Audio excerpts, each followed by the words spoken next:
Friends, welcome to ವೃದ್ಧಿ creation.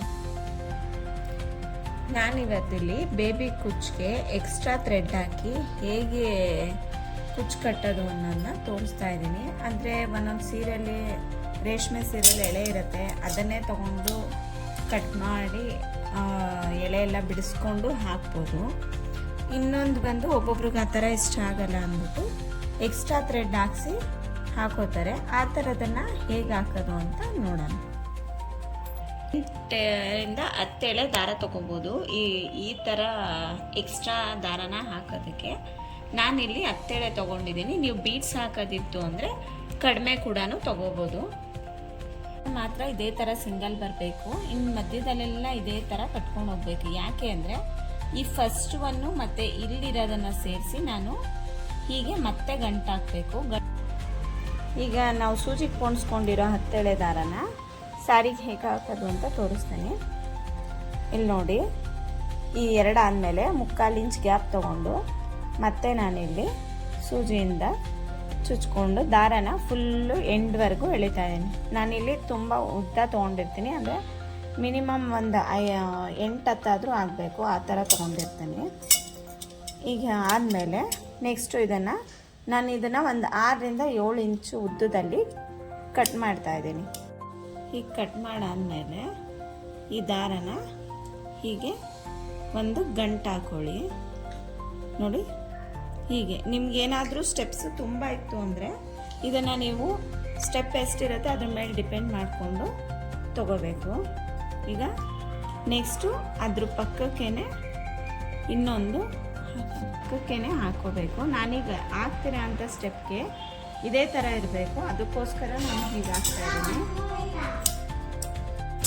ಈಗ ನೋಡಿ, ಇದ್ರ ಪಕ್ಕನೇ ಬರೋ ಥರ ಇದನ್ನು ಹಾಕೋಬೇಕು. ಈ ಡಿಸೈನ್ನ ನೀವು ಹೀಗೆ ಕಂಟಿನ್ಯೂ ಮಾಡಿ, ಯಾಕೆಂದರೆ ಇದು ಬಂದು ಸಿಂಗಲ್ ಸ್ಟೆಪ್ಪಲ್ಲಿ ಮುಗಿಯೋ ಅಂತ ಬೇಬಿ ಕುಚ್ಚು, ಅದಕ್ಕೋಸ್ಕರ ಈ ಡಿಸೈನ್ಗೆ ಹೀಗೆ ಹಾಕಬೇಕು. ಈಗ ನೋಡಿ, ಲಾಸ್ಟಲ್ಲಿ ಕೂಡ ಸಿಂಗಲ್ ಆಗಿ ಒಂದೇ ಬರೋ ಥರನೇ ನೀವು ಈ ದಾರನ ಹಾಕೋಬೇಕು. ಏಕೆಂದರೆ ಅಲ್ಲಿ 2 ಬಂದರೆ ಅದು ಅನ್ಈವನ್ ಆಗಿರುತ್ತೆ. ಇದೇ ಥರ ಫಸ್ಟಲ್ಲಿ ಒಂದು, ಲಾಸ್ಟಲ್ಲಿ ಒಂದು ಮಾತ್ರ ಸಿಂಗಲ್ ಬರೋ ಥರ ಹಾಕೋದು. ಇನ್ನು ಮಿಕ್ಕಿದ್ದೆಲ್ಲ ಹೀಗೆ 2 ಬರೋ ಥರ ಪಕ್ಕದಲ್ಲಿ ಹಾಕ್ಕೊಂಡು ಕಂಟಿನ್ಯೂ ಮಾಡಿ. ಈಗ ನೋಡಿ, ಸ್ಟಾರ್ಟಿಂಗಲ್ಲಿ ಮತ್ತು ಎಂಡಿಂಗಲ್ಲಿ ಯಾಕೆ ಸಿಂಗಲ್ ಬಿಡಬೇಕು ಅಂದರೆ, ಈಗ ನೋಡಿ ಇದೊಂದು ಮತ್ತು ಈಗ ಇದೊಂದು, ಇವೆರಡನ್ನೂ ತಗೊಂಡು ಹೀಗೆ ಸೆಂಟ್ರಲ್ಲಿ ಗಂಟು ಹಾಕೊಳ್ಳಿ.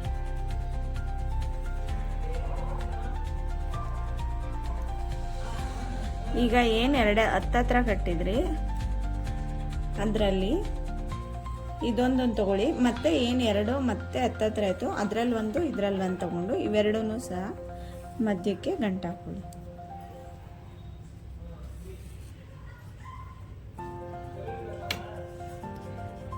ಹೀಗೆ ಇದನ್ನು ಕಂಟಿನ್ಯೂ ಮಾಡಿ.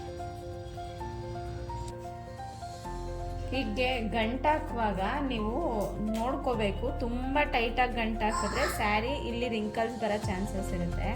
ಲೂಸ್ ಬಿಟ್ಟರೆ ಕುಚ್ಚು ತುಂಬ ಕೆಳಗೆ ಬರುತ್ತೆ. ನೋಡಿಕೊಂಡು ಇಲ್ಲಿ ಸ್ಯಾರಿ ರಿಂಕಲ್ಸ್ ಆಗದೆ ಇರೋ ಥರ ಮಧ್ಯಕ್ಕೆ ಗಂಟು ಹಾಕೊಳ್ಳಿ. ಈಗ ಲಾಸ್ಟಲ್ಲೂ ಅಷ್ಟೇ, ಇದೇನು ಸಿಂಗಲ್ ಇತ್ತು ತಗೊಂಡು ಇದನ್ನು ಹೀಗೆ ಗಂಟು ಹಾಕಿ. ಈಗ ನೋಡಿ, ಗಂಟು ಹಾಕಾದ್ಮೇಲೆ ಸೆಕೆಂಡ್ ಸ್ಟೆಪ್ಪಲ್ಲಿ ನಿಮಗೆ ಹೀಗೆ ಕಾಣಿಸ್ತಿರುತ್ತೆ. ಈಗ ಇದಕ್ಕೆ ಕುಚ್ಚನ್ನ ಹಾಕೊಳ್ಳೋಣ. ಈಗ ನೋಡಿ, ಇದರಲ್ಲಿ ಏನು ಗಂಟು ಹಾಕ್ಕೊಂಡಿದ್ದೀರ ಅದ್ರ ಕೆಳಗಡೆಯಿಂದ ಸೂಜಿನ ತಗೊಂಡು ಈ ಗಂಟು ಮಧ್ಯದಲ್ಲಿ ಕುಚ್ಚನ್ನ ಹಾಕೋಬೇಕು. ಹೀಗೆ ನಿಮ್ಗೆ ಎಷ್ಟು ಬೇಕು ನೋಡಿಕೊಂಡು ನೀಟಾಗಿ ಗಂಟು ಹಾಕೊಳ್ಳಿ ಗೋಲ್ಡ್ ಥ್ರೆಡ್ಡಲ್ಲಿ. ಇಲ್ಲಾಂದರೆ ನೀವು ಸೂಜಿಲಿ ಹಾಕೋದಿದ್ರೆ ಸೂಜಿಲಿ ಬೇಕಾದರೂ ಹಾಕೋಬೋದು.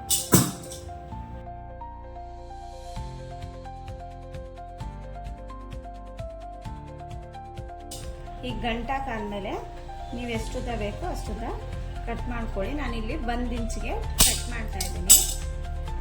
ಈ ಸ್ಯಾರಿನಲ್ಲಿ ಗ್ರೀನ್ ಕಲರು ರೇರ್ ಆಗಿರೋದ್ರಿಂದ ನಾನಿಲ್ಲಿ ಯೆಲ್ಲೋ ಮತ್ತು ಮೆರೂನ್ನ ಜಾಸ್ತಿ ಯೂಸ್ ಮಾಡಿ ಗ್ರೀನ್ನ ಇಲ್ಲಿ ಮೇಲ್ಗಡೆ ಮಾತ್ರ ತೊಗೊಂಡಿದ್ದೀನಿ. ನಾನು ಯಾಕೆ ಇಲ್ಲಿ ಮೂರು ಕಟ್ತಿದ್ದೀನಿ ಅಂದರೆ ಸ್ವಲ್ಪ ಡಿಸ್ಟೆನ್ಸ್ ಜಾಸ್ತಿ ಥರ ಅನ್ಸುತ್ತಲ್ವ, ಅದಕ್ಕೋಸ್ಕರ ನಾನಿಲ್ಲಿ ಒಂದೊಂದು ಕಲರಲ್ಲಿ ಮೂರು ಕುಚ್ಚನ್ನ ಕಟ್ತಾ ಇದ್ದೀನಿ. ಯೆಲ್ಲೋನಲ್ಲಿ 3, ಮೆರೂನಲ್ಲಿ 3. ಇದೇ ಥರ ಕಂಟಿನ್ಯೂ ಮಾಡಿ.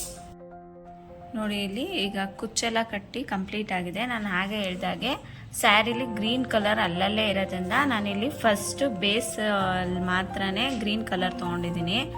ಕುಚ್ಚಿಗೆ ಯಾವುದು ಸ್ಯಾರಿಲಿ ತುಂಬ ಜಾಸ್ತಿ ಕಲರ್ ಇದೆ ಅದನ್ನು ಮಾತ್ರ ತೊಗೊಂಡಿದ್ದೀನಿ. ಈ ಕುಚ್ಚಿಗೆ ನೀವು ಎಷ್ಟು ಚಾರ್ಜ್ ಮಾಡ್ಬೋದು ಅನ್ನೋದು ಬೇಕಿದ್ರೆ ನನಗೆ ಕಮೆಂಟ್ ಮಾಡಿ. ಇದೇ ಥರ ಹೊಸ ವಿಡಿಯೋಗೋಸ್ಕರ ನನ್ನ ಚಾನಲ್ನ ಲೈಕ್ ಮಾಡಿ, ಶೇರ್ ಮಾಡಿ, ಸಬ್ಸ್ಕ್ರೈಬ್ ಮಾಡಿ. Thank you for watching.